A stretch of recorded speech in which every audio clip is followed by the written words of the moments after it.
आए उपेंद्र यादव जी गीत गौनी हरौरा लेकिन निक ना लागल है रोवत एकदम अरुआई दिहनी हाट महाराज का गौनी रौरा का बताई रौरा कुल कहतनी कि बोली तो कोई लड़को होला। हाँ बोली होला, बोली तो कई प्रकार के होला।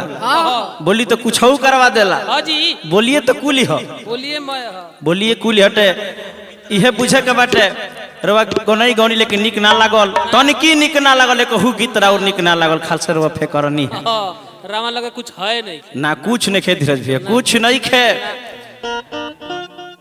आई रवा सबके बीच में हमार गीत कुछ गोई रहे काले ककन छुटल आज रवा जात बानी नए पियाना एह प्रकार से कुछ गीत रही से प्यार दुलार हमरा के मिलल।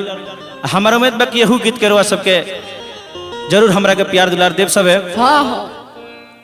राजेश भैया उपस्थित बानी हमनी के स्टूडियो में गाना बजाना उपेंद्र यादव के भी सुनता नहीं लेकिन कार रौरा गौनी है का गौनी महाराज बताई इतना सुंदर कलाकार इतना सुंदर राइटर हमनी के मंटू सुमन जी वहाँ के गीत रुआ गा के बिगाड़ता नहीं रुआ राजेशो भैया ला जाते बड़े तहर रिकॉर्डिंग करे कहते बानी ये धीरज भैया लेकिन का कहले बानी आई एगो गम के गीत भी आ अब जान जाइनु कि ये घड़ी कोनो लड़की के शादी होता तो दो चार गो लड़का जन बाड़े गांव से बहरी बैठ के सिगरेट पियता रे दारू बियर पियता लो आ रोतो बालो कहतलो आई हो दादा उ तो कल चल जाइयो हमर का होई तो एगो संगिया में बैठल बा उहो सोचता कि हां यू करा के कहि के रोता टे उ तो हमारा संगे रहल है हमारा संगे कनेक्शन ऐसा रहल है। तो बहरी कुल लइका बाड़े अगर गांव में कोनो बारात आवता तो न वही दो चार गो बाड़े तो रो लगता जौन के मजनुआ कहल जाला एस रोता लोग कि कल चल जाई तो हमार का होई। एक कदम भैया जान जाइनु के घरी लड़की के विदाई होता तो ओकरा बाप महतारी से ज्यादा ओकनी के मजनुआ रोता है लेकिन नहीं एगो गीत भी यही प्रकार के जौन की लड़की के शादी होखे वाला बा उ जातारी तो लड़का कहता कि तू चल जेबू तो हम कैसे जियब कैसे जियब।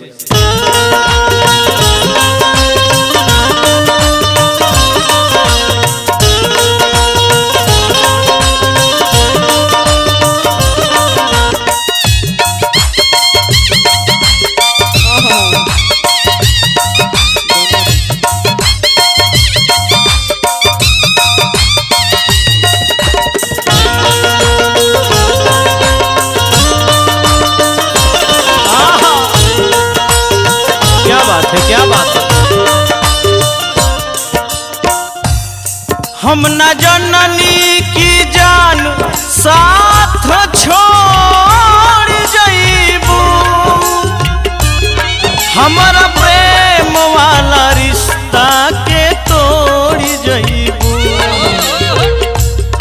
हमारा जगह पर दोसर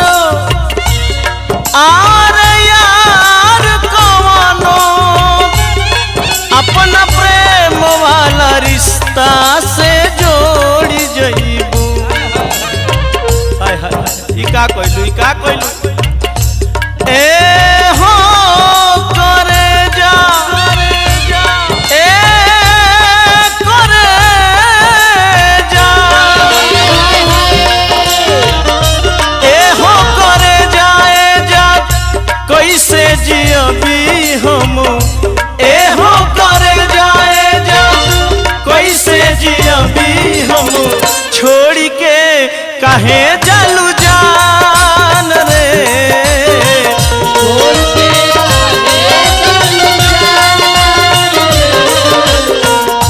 अंतिम मिलन कही रोवेलू रोआवेलू अंतिम मिलन कही रोवेलू रोआवेलू रोवते हो जाई बिहान रे रोवते हो जाई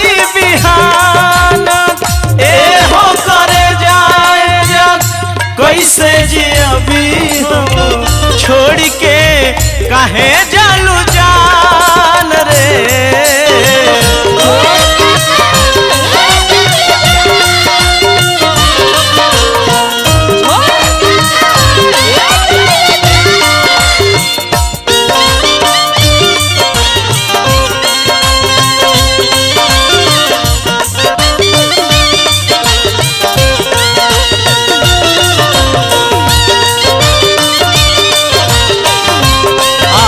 क्या बात है, क्या बात है।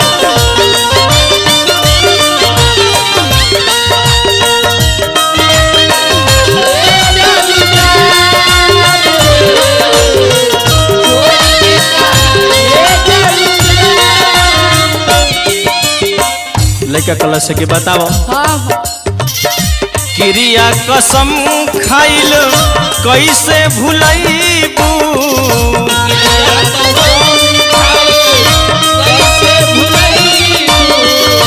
अखिया के सोझाए जान जरिए से जईबू,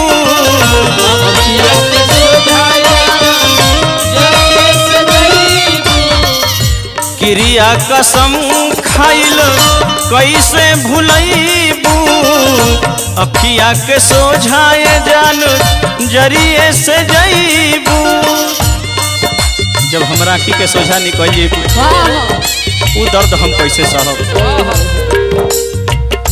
दर्द जुदाई कैसे सहाई, दर्द जुदाई कैसे सहाई, तोहरे में बसला परान रे, तोहरे में बसला परान।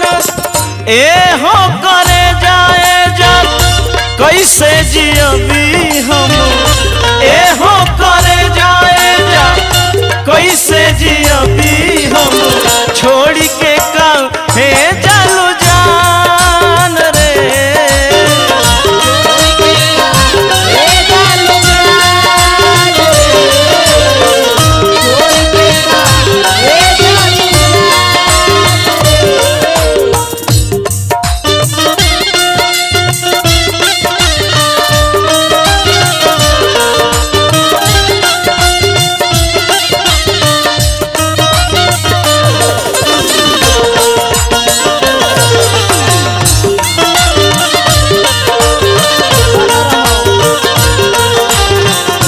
पुरस्कार मिलल बा Nitish video photography Adarsh Nagar Hematpur proprietor Shatrughan Prasad दीवान जी पुरस्कार दिले बनी, हार्दिक अभिनंदन रही।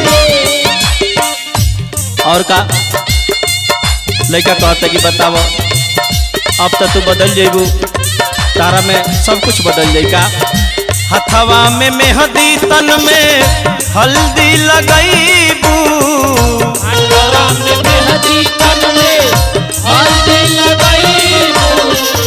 ललकी चुनरिया ओढ़ी दुल्हन हो जईबू,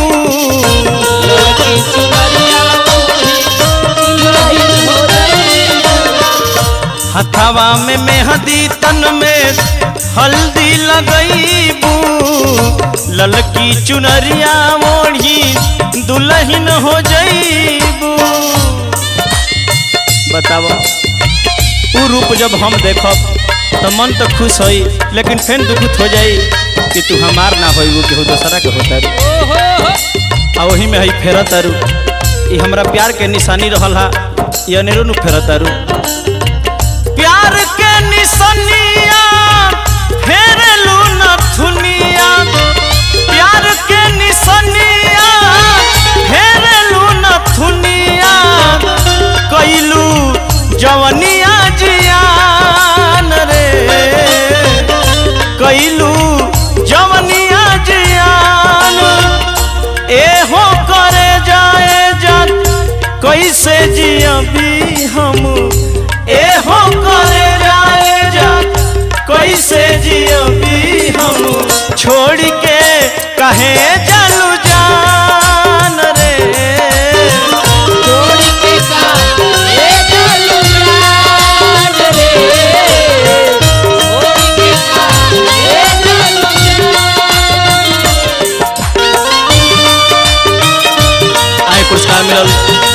अनु काजीपुर, विपिन बिहारी, महेंद्र कोटवा, रंजन राज व्यास पुरस्कार दिले बनी। हजारों हजारों पुरस्कार मिलल। नमस्कार रही, भगवान से प्रार्थना की व्यवस्था बनल रही।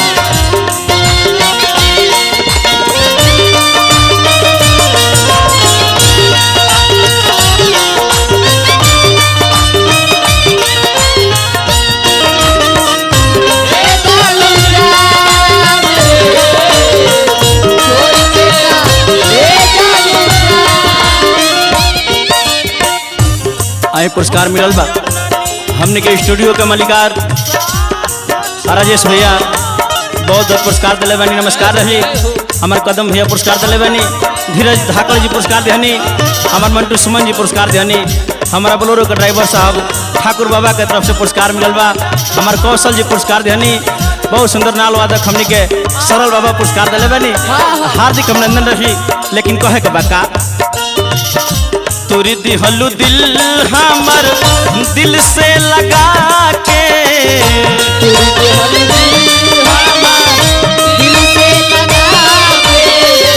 संदीप बेदर्दी दर्द सही है छपिटा के,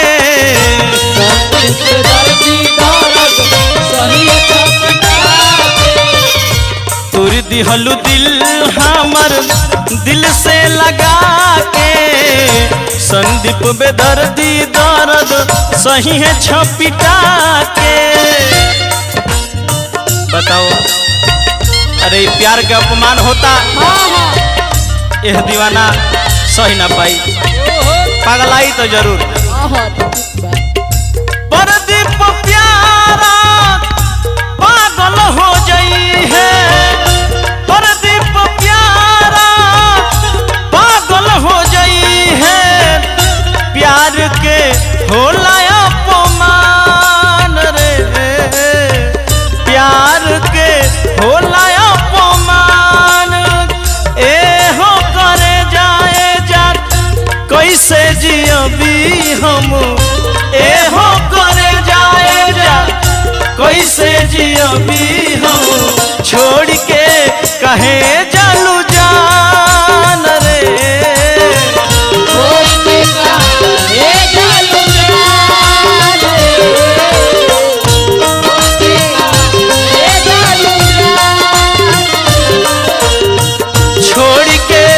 कहे जालू जान रे।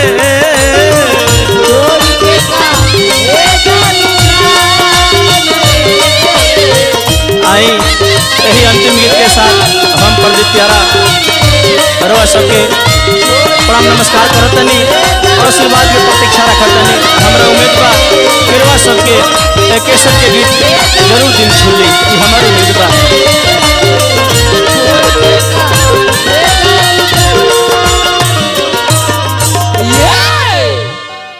आई उपेंद्र यादव जी सुनाई रुआ का गावतानी।